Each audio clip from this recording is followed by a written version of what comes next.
what Sheikh Hamdan's eyes are really saying. In every video, you have watched the videos. You have seen the photographs. And at some point, maybe the first time, maybe the 100th time, something stopped you. Not the location, not the horse or the desert or the skyline of Dubai behind him, not even the poetry, as beautiful as it is. Something in his face, specifically his eyes. There is something in them that reaches through the screen and finds you in a way that is difficult to explain and impossible to ignore once you have felt it. Something that makes you watch the video again, that makes you look more closely at the photograph than you intended to. That makes you feel in the specific way that only true things make you feel. That you are looking at something real. Something that was not entirely meant to be seen, but is there anyway. Visible to anyone willing to look past the surface of a public image that has been very carefully constructed to show the world exactly what it is supposed to see. His eyes have been saying something for years, and today we are finally going to talk about what it is. The first thing his eyes say, the thing that sits closest to the surface and is the most immediately accessible to anyone watching, is that he is tired.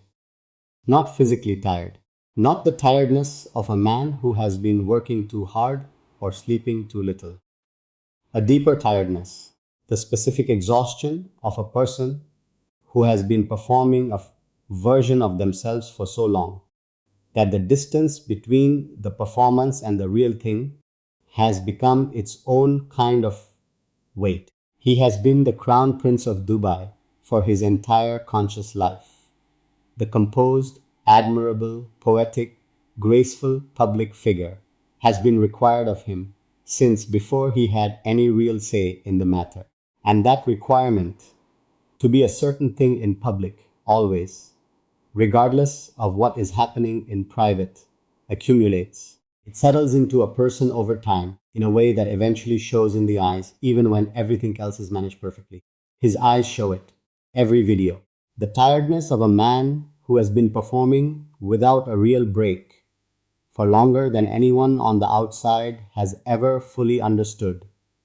The second thing his eyes say is that he is missing someone. This is harder to name precisely because it changes shape depending on which chapter of his life the video is from. In the earlier videos, the ones from before the arranged marriage, before the most difficult losses, the missing has a different quality than it does now. More open, more hopeful. The kind of missing that still believes the thing being missed might eventually be reached.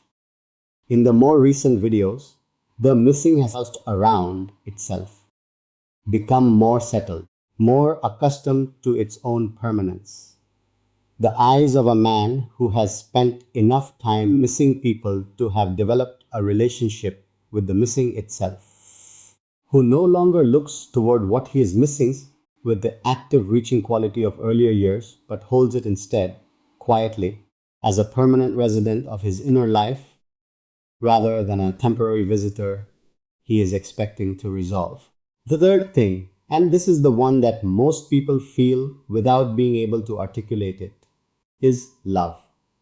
Not romantic love specifically, though that is in there too. Something larger than that. The eyes of a man who is capable of loving things very deeply and who has paid repeatedly and at great cost for that capacity. There is something about a person who laughs deeply and loses often that becomes visible in their eyes over time. A quality of having seen what matters and having had it taken and still being oriented toward it. Still caring about the things that are worth caring about, even though caring has never been without consequence for him. His eyes carry that quality consistently in every video. The love of a man who has not been made cynical by loss, who is still, underneath everything, the person who wrote his first poem for someone he genuinely felt something for and meant every word of it. The fourth thing is something most people take longer to see. It requires watching more than once. Watching when you are not distracted by the landscape or the movement or the beauty of the image. It is a kind of searching, a quality of looking that goes beyond the camera and beyond the audience and is directed at something that is not visible in the frame. He is always looking for something in his videos. Not literally, not with the physical scanning quality of a person searching a room, but with the interior version of that searching. The eyes of a man who has not entirely given up on the possibility that the thing he is looking for might still be findable, that somewhere in the life he is living, or perhaps in the life that runs alongside the one the world sees, there is still something to be reached, that the stories are not all finished, that some chapter he cannot yet see the shape of might still be possible. The fifth thing his eyes say is the most private and the most rarely seen because it requires catching him in the fraction of a second between one expression and the next, between the composed public face and whatever replaces it in the before the composure is re-established. In those fractions of seconds, and they are there in the videos for anyone willing to pause at exactly the right moment. There is grief, pure and unmanaged. The grief of the specific losses, yes, but also something underneath that. A grief for the version of a life that never happened. The life that might have been if the arrangements had not been made. If the woman he loved first had been allowed to stay. If the promise he made had not been broken on his behalf. If the private life he built had been permitted to remain private rather than being reached into and rearranged by hands that had no business touching it. In those fractions of seconds, you can see what he carries when the composure is momentarily unavailable. It is not dramatic, it is very quiet, but it is there. The women who follow him, the millions of them, from the United States and the United Kingdom and everywhere else where his images travel, feel what his eyes are saying without being able to name all five of the things listed above. They feel it as a whole, as a quality of realness that breaks through the managed surface of his public image and reaches them where they are. Women who have loved and lost recognize what they are seeing in him.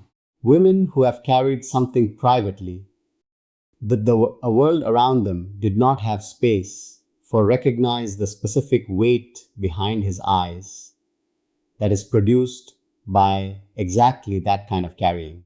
Women who have been tired in the deep way, who have missed someone in the settled permanent way, who have loved at great cost and kept loving anyway. They all find something in his eyes that speaks directly to the thing in them, that knows what those experiences feel like from the inside. That is why the videos stop people. That is why the photographs get looked at longer than most photographs get looked at.